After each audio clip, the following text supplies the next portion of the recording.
kelas berapa? S11. S11. Oh iya. Mau datang ke Rombongan mau apa? Mau cerita-cerita? Mau cerita-cerita. Namanya kalau datang ke Rombongan mau konsultasi namanya konseling individu. Ya, udah tahu konseling individu? Belum tahu. Oh iya. Jadi nanti kalau Mbak Mega ada masalah bisa cerita sama Ibu selaku guru BK, namanya Ibu kita Fauzi lagi di sini Ibu PPG di SMA Negeri 1. Nah di sini Ibu kalau Dik Mega ada masalah bisa cerita. Terus kalau konseling individu itu Mbak Mega bisa cerita apa aja yang masalahnya apa gitu. Soalnya Ibu selaku guru BK memegang asas kerahasiaan. Jadi tugasnya Ibu menjaga rahasia Dik Mega. Kalau ada masalah jangan sungkan bilang. Terus Ibu janji buat nggak cerita-cerita ke siapapun kalau Dik Mega ada masalah. Paham? Oke. Terus apa namanya? Kira-kira Mbak Mega mau cerita kayak gimana dulu? Menurut saya kalau presentasi ke depan kelas tuh merasa bagi karena merasa nggak perfect. Jadi Mbak Mega berpikir kalau presentasi ke depan itu harus sempurna kayak gitu. Terus kalau nggak sempurna takutnya diketawain kayak gitu. Ya ampun. Sebenarnya nggak seperti pikiran Mbak Mega itu hal yang wajar. Setiap orang kalau merasa ada tantangan mesti ada kayak ngerasa saya bisa apa enggak ya kayak gitu, itu hal yang wajar. Terus menurut Mbak Mega kalau takut buat presentasi ke depan kayak gitu ada dampaknya enggak? Ada dampak kalau disuruh guru maju nggak mau kayak gitu ada dampaknya enggak kira-kira? Ada. Contohnya? Nilainya soalnya betul sekali yang dikatakan sama Mbak Mega kalau sebenarnya apa yang kita takutkan itu memang nggak selalu seperti apa yang Mbak Mega takutkan. Jadi itu hanya pikiran-pikiran rasional yang membuat Mbak Mega itu bisa terhambat, nilainya jadi kurang, nilainya jadi kurang sempurna, yang lain berani maju ke depan Mbak Mega nggak berani. Otomatis kan guru memandangnya lewat hasil karya siswanya. Kalau siswanya disuruh maju nggak maju, otomatis nilainya pasti jadi kurang. Betul tidak? Itu kan berarti ketakutan Mbak Mega ini mempengaruhi hasil prestasi belajar di kelas ya. Iya ya. Terus jika seperti ini kira-kira langkah Mbak Mega untuk mencoba tidak takut itu bagaimana? Kira-kira contohnya kayak gini, jika posisinya sudut pandangnya dirubah. Jadi kalau Mbak Mega beranggapan kalau yang maju itu harus perfect, itu coba dirubah menjadi kalau yang maju itu namanya belajar. Jadi kalau kita berani maju, walaupun tidak perfect, walaupun tidak selalu sempurna, itu boleh maju. Jadi yang maju itu tidak harus yang tidak sempurna. Jadi kita di sekolah ini kan menjadi proses belajar. Jadi antara kita belajar sesuatu pengalaman yang akan kita gunakan nanti ketika sudah di dunia kerja atau dunia perkuliahan setelah SMA ini. Nah, kalau sudut pandangnya dirubah, coba kira-kira tadi yang Mbak Mega awalnya takut karena grogi, coba katakan sama diri sendiri yang berawalan dari itu. Gimana contohnya? Aku yakin aku bisa. Jadi betul sekali. Jadi kita harus merubah mindset apa yang kita pikirkan awalnya kan tadi. Pokoknya aku nggak bisa, aku nggak perfect, aku nggak berani maju pokoknya kayak gitu. Dirubah menjadi aku bisa, aku pasti pasti bisa. Oke, kita udah mulai. Kita mulai memikirkan kembali ulang ke awal tadi. Jadi kalau ada guru, coba Mbak Mega presentasi ke depan maju, bagaimana? Dalam hati.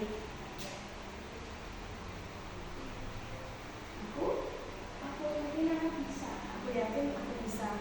Nah, betul, kalau kita mempunyai afirmasi positif, aku yakin aku bisa. Oke, aku pede aja ke depan. Walaupun nanti pandangan orang kayak gimana, kita rubah sudut pandangnya juga. Tadi kan kamu berpikir yang maju harus perfect. Kalau kita maju takutnya diketawain orang. Coba kita rubah. Bagaimana sudut pandangnya kita rubah? Teman-teman itu ternyata nggak terlalu memperhatikan kita.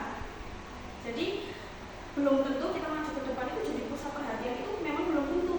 Tapi bisa juga ada yang memperhatikan, terus nanti ada yang mengomentari buat kebaikan Mbak Mega. Jadi tadi habis maju terus teman sebangku mengomentari, ini tadi suaranya kurang kecil gitu. Siapa tahu itu buat penguatan, buat kedepannya makin berani menyampaikan pendapat.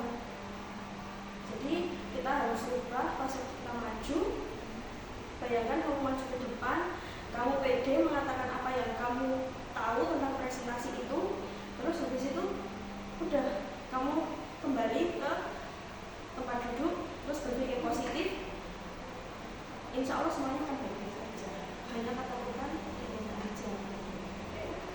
Nah, kira-kira Mbak Mega apa sih kendalanya kok takut banget mengutarakan pendapatnya? Pas waktu disuruh presentasi takut itu gimana? Apa nggak tahu caranya? Bingung mengawalinya? Atau bagaimana? Ngawalin buat awalan berkata gitu ya? Oke, coba Ibu kasih contoh ya. Ibaratnya kita tadi habis belajar BK yang sudah aja ya materinya. BK contoh kepercayaan diri. Tadi guru sudah menyampaikan banyak posisi materi sudah banyak di depan.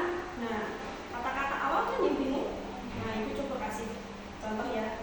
Terus maju ke depan, atur nafas, terus bilang dalam hati ya, aku yakin. Tadi apa? Bisa. Aku yakin aku bisa. Oke. Udah kayak gini. Depan dulu toh, lihat teman-temannya kan grogi. Jangan lihat teman-temannya dulu, lihat samping kayak apa kayak, bilang kayak gini. Assalamualaikum warahmatullahi wabarakatuh, sambil senyum biar gembira hatinya. Jadi pas presentasi nggak takut. Assalamualaikum gitu nggak takut kan. Nah, kita rubah menjadi Assalamualaikum warahmatullahi wabarakatuh. Selamat siang, perkenalkan nama saya Mega dari kelompok 1. Ingin mempresentasikan kepercayaan diri yang sudah disampaikan oleh guru BK tadi, yaitu bla bla bla bla bla bla bla. Nah, coba Mega praktekkan. Kita praktek bareng-bareng. Relax dulu. Dalam hati bilang apa? Saya yakin saya bisa. Yuk, dimulai. Assalamualaikum warahmatullahi wabarakatuh. Perkenalkan saya Mega dari kelompok 1. Di sini Di sini saya akan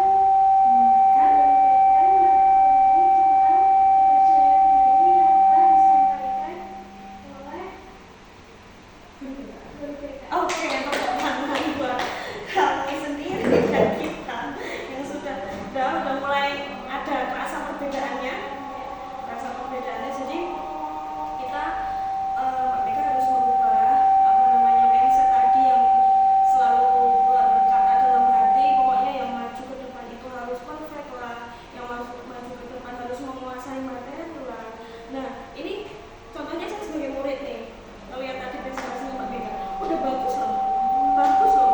Berarti besok kalau disuruh presentasi sama guru harus maju ya. Yakin? Aku yakin. aku bisa. Nah, aku yakin aku bisa. Jadi menurutnya Ibu tadi penampilan Mbak Mega udah bagus. Tinggal nanti menghafalkan materi. Kan setiap waktu kita diskusi kelompok kan pasti ada toh kepean rangkuman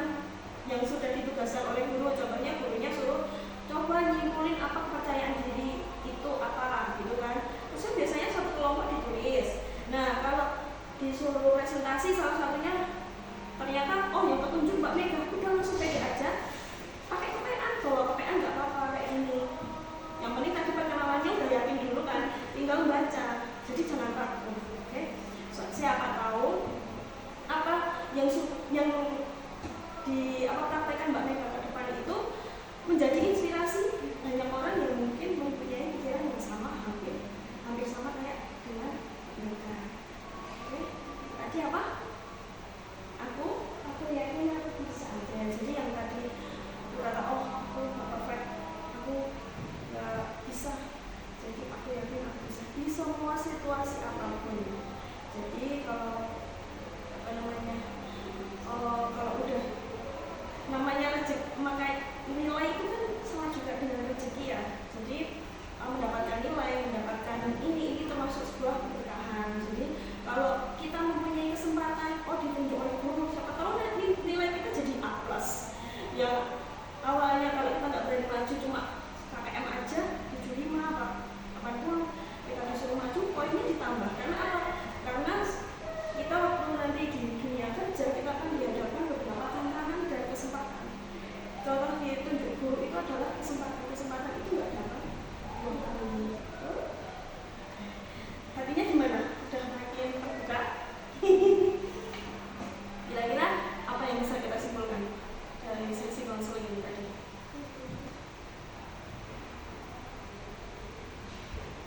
Mengubah sikap dan pikiran yang belum tentu terjadi. Ya, jadi bisa kita simpulkan mengenai kita tuh hari ini intinya apa yang kita pikirkan, hal-hal yang jelek-jelek itu belum tentu terjadi. Jadi jangan takut, jangan minder, pokoknya harus makin bisa meningkatkan potensi diri lewat challenge atau kesempatan atau tantangan yang diberikan oleh guru ataupun sekolah. Jadi kita tidak hanya belajar tentang materi aja, tapi kita juga harus berani menyampaikan materi juga. Karena kita belum tahu ya. Cita-citanya jadi apa? Rina? Dokter hewan. Nah, dokter hewan kalau masuk ke dokteran pasti banyak sekali presentasi. Dihadapkan oleh beberapa materi yang harus dipresentasikan ke depan. Bagaimana inovasi memberikan obat agar hewannya bisa lebih lebih sehat, lebih daya imunnya lebih tinggi. Itu butuh apa? Butuh kerjasama. Kalau Mbak Meganya takut buat berpendapat, bagaimana mengembangkan inovasi? Gitu ya. Kira-kira ada lagi yang mau diceritakan? Berarti sudah yakin ya? Aku yakin aku bisa. Oke, kira-kira mungkin dirasa cukup konselingnya? Yakin aku bisa? Oke, Ibu akan pantau perkembangan kamu ya. Semoga nanti Ibu doakan keberanian yang Mbak Nika bisa membawa Mbak Nika ke tempat yang tantangan yang lebih tinggi, karena cita-citanya juga tinggi, pasti tantangannya juga tinggi. Amin, semoga terkabul cita-citanya di dokter hewan. Nah, ini Mbak Nika bisa belajar nih kiat-kiat di YouTube tuh apa aja yang perlu dipelajari agar kita bisa masuk ke universitas kedokteran, karena gak cuma masalah pinteran aja, tapi skill relasi itu tidak harus orang dalam ya. Relasi itu kalau Mbak Mega takut presentasi kan biasanya cenderung ke tidak percaya diri. Bagaimana kita mencari relasi kalau kita nggak percaya diri? Relasi itu tidak harus orang dalam tadi, tapi bisa lewat teman atau kita akrab dengan karyawan-karyawan di kampus atau lain, itu menambah pengetahuan, atau ikut semacam organisasi pencinta hewan kan itu butuh. Nah, itu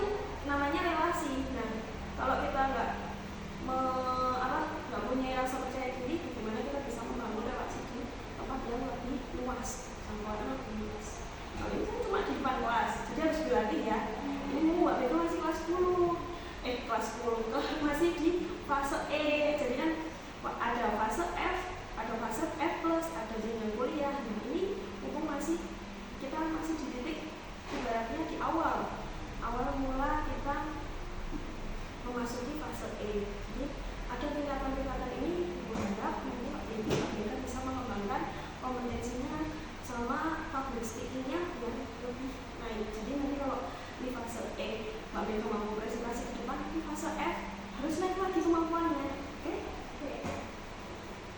Ya, kita Ibu rasa Pak Beka udah paham, sudah mulai bisa mengetahui bagaimana permasalahannya agama dari diri sendiri, tentang keyakinan tadi,